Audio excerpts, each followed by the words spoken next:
नमस्कार, आप देख रहे हैं कशिश न्यूज और मैं हूं आपके साथ रुचिका राज। कल पूरे दिन बिहार की सियासत में हलचल मची रही और वजह थी बोचहा का विधानसभा सीट। जी हां, बता दें आपको कि बोचहा में उपचुनाव होने वाले हैं और जिसे लेकर के सारी पार्टियों की तरफ से उम्मीदवारों की घोषणा की जा रही है। वहीं हम बात कर लें अगर हम वीआईपी पार्टी की और आरजेडी पार्टी की, तो इन्हें लेकर के कल दिन भर सियासी हलचल मची रही। वो इसीलिए क्योंकि आरजेडी के जो उम्मीदवार हैं वो वीआईपी में शामिल हो गए और वीआईपी के उम्मीदवार आरजेडी में शामिल हो गए। अब मुकेश सहनी एक अहम भूमिका निभा रहे हैं। हम इसलिए कह रहे हैं क्योंकि मुकेश सहनी को लेकर के कई सारी बातें कही जा रही है। बातें ये कही जा रही हैं कि वो बीजेपी का वोट काटना चाहते हैं। तो क्या इसमें कितनी सच्चाई है और क्या वो बीजेपी के वोट काटने के लिए ही अपने प्रत्याशी उतारे हैं, अपने उम्मीदवार उतारे हैं? इन सब बातों पर आज हम चर्चा करेंगे कि मुकेश सहनी किसी के मोहरा तो नहीं बन रहे हैं। हमारे साथ हमारे सहयोगी अनुराग जुड़े हुए हैं। अनुराग, जिस तरीके से कल पूरे दिन हलचल मची रही और बाद में ये सब कुछ साफ भी हो गया कि मुसाफिर पासवान के बेटे अमर पासवान अब आरजेडी से चुनाव लड़ेंगे और वहीं रमई राम की बेटी वीआईपी से चुनाव लड़ेंगी, तो क्या ये वोट काटने का एक तरीका है? बिल्कुल, जैसा कि रुचिका आपने कहा कि वीआईपी जो सुप्रीमो है मुकेश सहनी किसी के मोहरा बन रहे हैं क्या, ये बड़ा सवाल है। क्योंकि कल जिस तरह से जो खेल हुआ, सियासी खेल जो हुआ, जिस तरह से जिसकी उम्मीद की जा रही थी कि रमई राम की बेटी आरजेडी की प्रत्याशी बनेगी, वो चल गई वीआईपी में, वीआईपी की प्रत्याशी बन गई। उसके पहले अमर पासवान जो वीआईपी प्रत्याशी के तौर पर नाम सामने आ रहा था उनका, वो आरजेडी के साथ हो लिया और वो प्रत्याशी बन गए। तो ये जो घटनाक्रम हुआ कल, उसके पीछे थोड़ा सा जाए तो बीजेपी सबसे पहले जिसने दांव खेला बेबी कुमारी को उतार दिया मैदान में, और यहीं से ये इस खेल की शुरुआत हुई। बेबी कुमारी मैदान में उतरी। दरअसल वीआईपी का स्वाभाविक तौर पर दावा था एनडीए के अंदर कि उसे ये सीट मिलेगी, क्योंकि उसकी पार्टी के जो विधायक थे मुसाफिर पासवान, उनका निधन हो गया था समय, और उसके बाद ये चुनाव हो रहे हैं। तो वीआईपी मानकर बैठी थी कि ये उसकी सीट है, लेकिन बीजेपी ने इस बीच दाव खेल दिया, बेबी कुमारी को उतार दिया। तो तमाम जो खेल थे वो बिगड़ गए। और जो समीकरण कल इतनी ज़्यादा तेज़ी से बदले, जिसका हमने दिखाया भी था अपने दर्शकों को कि इधर उधर हो गया, सब कुछ मामला इधर उधर हो गया। तो आखिर अब ये जो चर्चा का विषय है कि आखिर ये क्या हो रहा है, ये जो बोचहा का विधानसभा उपचुनाव है क्या संकेत दे रहा है, किस तरह से जो सियासी समीकरण पल पल बदल रहे हैं उसके क्या मायने हैं। क्या मुकेश सहनी के बारे में थोड़ा सा बताएं कि मुकेश सहनी अभी ज़्यादा दिनों के, अगर कहा जाए, सियासी मेहमान नहीं है। वो ज़्यादा दिनों तक में सियासत उन्होंने नहीं की है।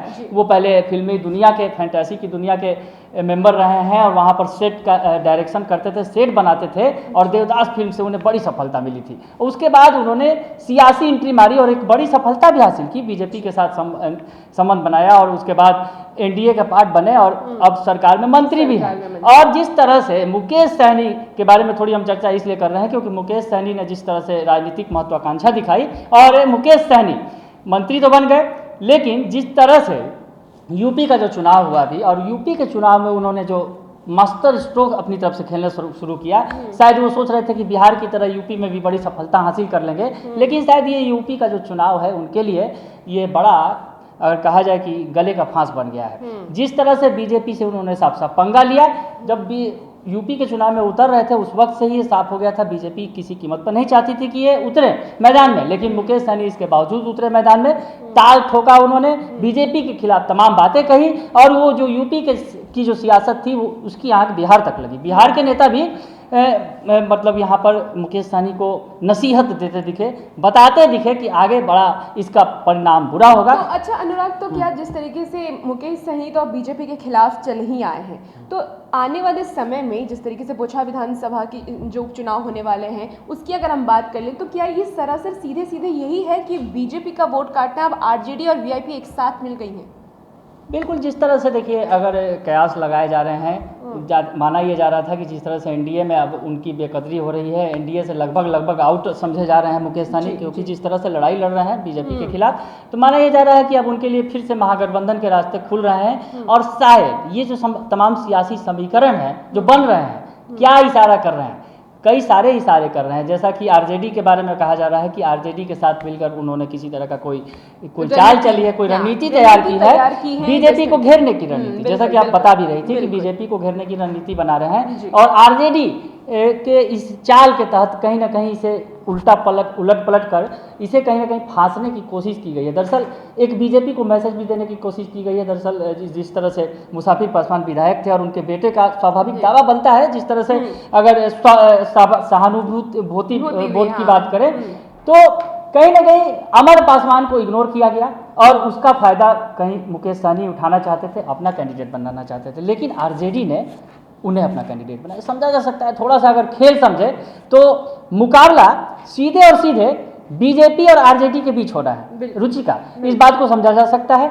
बीच में ये ट्विस्ट जो आ गया गीता देवी का, जो रमई राम की बेटी है, तो वो चले गए अचानक से वीआईपी में। ये तमाम जो घटनाक्रम इशारा कर रहे हैं कि कहीं ना कहीं आगे की खेल, आगे की पृष्ठभूमि रच दी गई है कि इस चुनाव के परिणाम जो है बीजेपी को घेरने की कोशिश की गई है। जिस तरह से बीजेपी ने इग्नोर कर दिया, मुकेश सहनी उसका भी फायदा उठाएंगे। वो एक तरह से अगर तीसरा कैंडिडेट आया है तो कहीं ना कहीं जो उनका कैंडिडेट है वो वोट कटवा बन सकता है। अच्छा, एमएलसी चुनाव पे इसका क्या प्रभाव पड़ेगा? इस पे भी क्या उपचुनाव को लेकर के एमएलसी चुनाव पे भी प्रभाव पड़ सकता है? देखिए रुचिका, एमएलसी चुनाव बिल्कुल अलग तरह का चुनाव है। उसमें जनप्रतिनिधियों की भागीदारी होती है, जनता की भागीदारी नहीं होती है सीधी तौर पर। एमएलसी के जो चुनाव होते हैं तो शायद उसका बहुत ज़्यादा इफेक्ट नहीं पड़ेगा, लेकिन जिस तरह से बोचाहा के विधानसभा में जो खेल हो रहा है, काफ़ी खेल हो रहा है, तो कहीं ये तो जरूर है, तय बात है कि एनडीए अब इंटैक्ट नहीं है। एनडीए के जो तमाम दल हैं कहीं ना कहीं सुर उठा रहे हैं। मांझी हालांकि बने हुए हैं, पर मुकेश सहनी जिस तरह से तेवर दिखा रहे हैं और तेवर दिखाने के बाद अब कहीं ना कहीं अलग थलग पड़ गए हैं वो। और हो सकता है जिस तरह से उनके आपको याद होगा जब 2020 का जब विधानसभा चुनाव हुआ था तो उस वक्त कहा था उन्होंने कि पीठ में उनके छुरा भोंका गया। तेजस्वी यादव के सामने कहा था उन्होंने, याद होगा वो सीन।